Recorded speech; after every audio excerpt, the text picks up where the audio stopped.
Normally foam seat पाउनुहुन्छ अब यसको भित्र material different kind of foam मेरो इज फोम जेल सिट भन्छ माथि तल मेरो फोम माथिबाट जेल सिट त्यसले गर्दा तपाईँ बस्ने बेला बडी सेप निस्किने बित्तिकै ब्याक टु नर्मल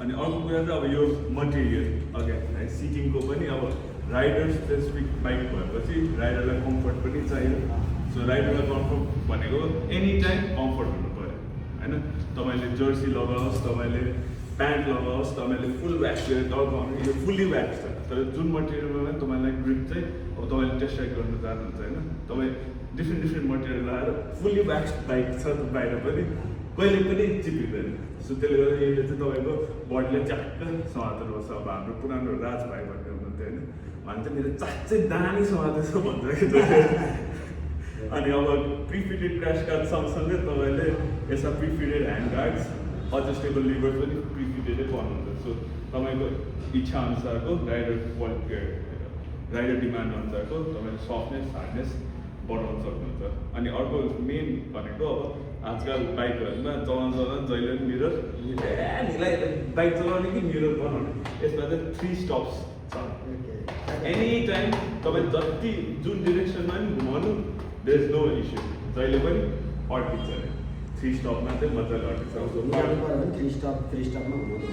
होइन निकाल्नलाई चाहिँ तपाईँको तलबाट कहिले पनि लुज हुँदैन यो सो नेभर लुज होइन तपाईँ कुन जुनसुकै एङ्गलमा पनि घुमाउनुहोस् कहिले पनि लुज हुँदैन सो लुज गर्नलाई तपाईँ निकाल्नै पऱ्यो भने एउटा तलबाट बोर्ड निकाल्नु पऱ्यो अर्को पार्ट गर्नलाई मजाले यतिको मात्रै गऱ्यो भने पुग्यो यसको फाइदा भने लड्ने बेला इनकेस कुनै ढुङ्गाले हान्यो भने खालि ट्याक्क फोल्ड गरेर मात्रै बस्छ अब यो फाँचिने साँचिने चाहिँ हुँदैन अब यसमा अर्को कुरा चाहिँ अब किलेसको बारेमा भनिहालेँ होइन जो रिमोटको कुरा रिमोट हामी के गर्नु पर्ने जस्तो राख्नु मात्र भयो यो चाहिँ पिए सिस्टम भन्छ प्यासिभ किलेस सिस्टम सो अब हाम्रो गाडीहरूमा त यहाँ बटन हुन्छ ढोका अब यसको ढोका खोल्ने ढोकै हुँदैन ढोकासँग बुटसुट खोल्नु पर्यो यस्तो केही पनि हुँदैन यसमा त खालि किलेस प्यासिभ किलेस भनेको तपाईँसँग हुनु पऱ्यो बस युनिटी गर्ने अर्को अब यसमा जन्टेसले अर्को अप्सन त तपाईँलाई के दिन्छ चाहिँ तपाईँलाई प्याडमा ढिनु पऱ्यो भने यो स्ट्राप पनि एउटा दिन्छ सो यो कीलाई स्ट्रापमा हालेर घडी जस्तै सो तपाईँसँग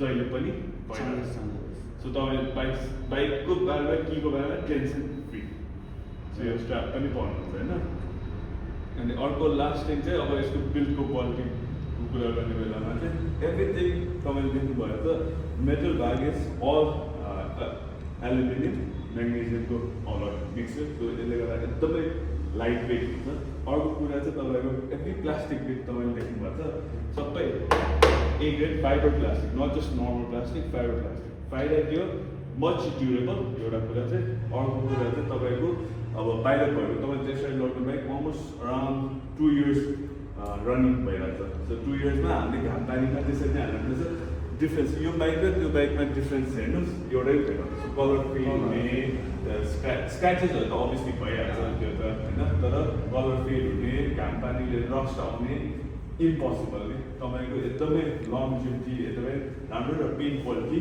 एकदमै राम्रो भएकोले गर्दा तपाईँलाई चाहिँ प्रब्लम चाहिँ हुँदैन तपाईँले घाम पानीमा हाल्नु पनि इस्यु भएन अनि अब 150cc-मा चाहिँ तपाईँको स्पेसल के पाउनुहुन्छ भने ड्युल पर्पस टायर्स चाहिँ तपाईँ 125 150-मा पाउनुहुन्छ यसमा चाहिँ तपाईँको डिफ्रेन्स चाहिँ के भन्छ एउटा ट्युबलेस स्पोक व्हिल्स पाउनुहुन्छ अब स्पोक व्हिल्सको फाइदा तपाईँलाई थाहा छँदैछ होइन तर अब बेफाइदा चाहिँ एउटा ट्युब जहिले बोकिरहनुपर्छ अब यसको फाइदा चाहिँ के भयो तपाईँलाई ट्युबलेस पनि भयो स्पोक व्हिल्सको फाइदा पनि पाउनु भयो अब ड्युल पर्पस टायर्सको फाइदा चाहिँ के छ भने यसमा बेस्ट थिङ अब ड्युल पर्पस बाइक चाहिँ तपाईँले म तराईमा चलाउँछु मजाले हाइवेमा चलाउँछु मजाले मलाई कर्नरिङ गर्नु पऱ्यो मजाले अनि अर्को बेस्ट थिङ मलाई ल भोलिपल्ट म मुस्ताङ जानु पऱ्यो केही चेन्ज नगरेको सिधै जाने सो बेस्ट ड्युल पर्पस टायर्समा चाहिँ यता हार्ड कम्पाउन्ड भयो साइडमा सफ्ट कम्पाउन्ड सो तपाईँले मजाले लिन एङ्गल पनि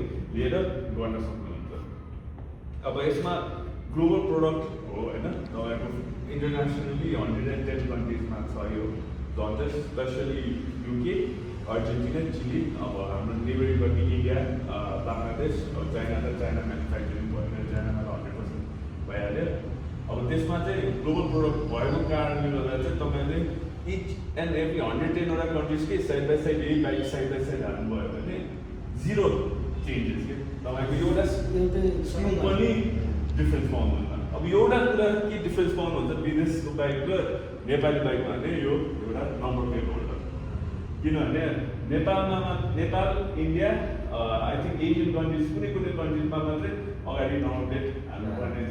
युकेमा जानु भने अगाडि नम्बर प्लेट मोडल पैसा पछाडि हाल्दै पुग्यो। सो यही एउटा कुरा चाहिँ तपाईँले डिफ्रेन्स पाउनुहुन्छ, अरू कुरा केही पनि डिफ्रेन्स पाउनुहुन्न।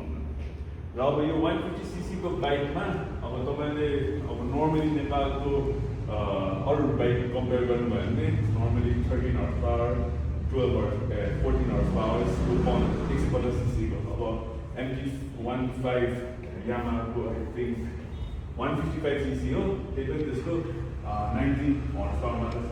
अब यसको 150cc मा 18.3 हर्स पावर र टोर्क 16 Nm को torque. So highest torque in segment, highest horse power in segment र highest fuel efficiency in segment.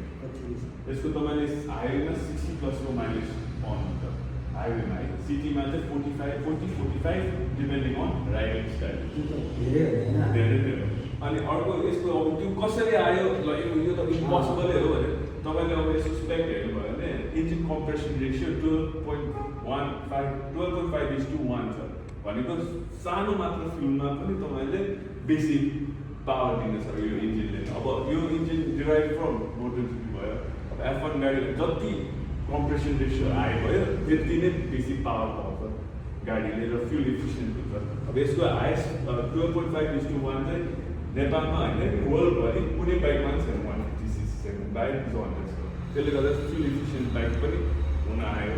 अनि अर्को कुरा लास्टली चाहिँ तपाईँले के बुझ्नु पऱ्यो भने यसमा चाहिँ अब अर्को कुनै बाइकमा नभएको कुरा चाहिँ 150cc सेगमेन्ट है। अब टुरर सेगमेन्टहरूमा त अभियसली भइहाल्छ, त्यसमा चाहिँ नेभिगेसन छ, एभ्रिथिङ हुन्छ। यसमा हाम्रो ठुलो बाइकमा नि नेभिगेसन एभ्रिथिङ छ।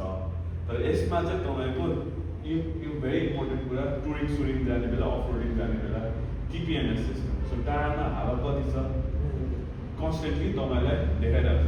सो एउटा चाहिँ यहाँ वार्निङ छ नि, युनिक वार्निङ छ, अरू त नर्मल भइहाल्यो सबै। यो एउटा वार्निङ चाहिँ TPMS सिस्टमको वार्निङ। सो त्यो हावा बेसी छ हावा कम छ भने तपाईँलाई वार्निङ दिइरहेको छ। र यो बल्ने बित्तिकै तपाईँले राइड जाने बेला पहिले पनि चेक गर्नु पऱ्यो मेरो हावा ठिक छ कि छैन। यत्तिकै पट्टो थिचेर यहाँबाट हावा यति छैन, हावा यति छ। मलाई आफ्नो राइड अनुसारको अब अफ रोड जाने बेला खासै धेरै हावा यति माटो ढिलो बाटोमा खासै हावा चाहिँदैन नि त। त्यो बेला कम गर्नलाई कति कम गर्ने एक्ज्याक्ट नम्बर तपाईँले त्यो प्रेसर मसिन लिएर बोकिराख्नु परेन।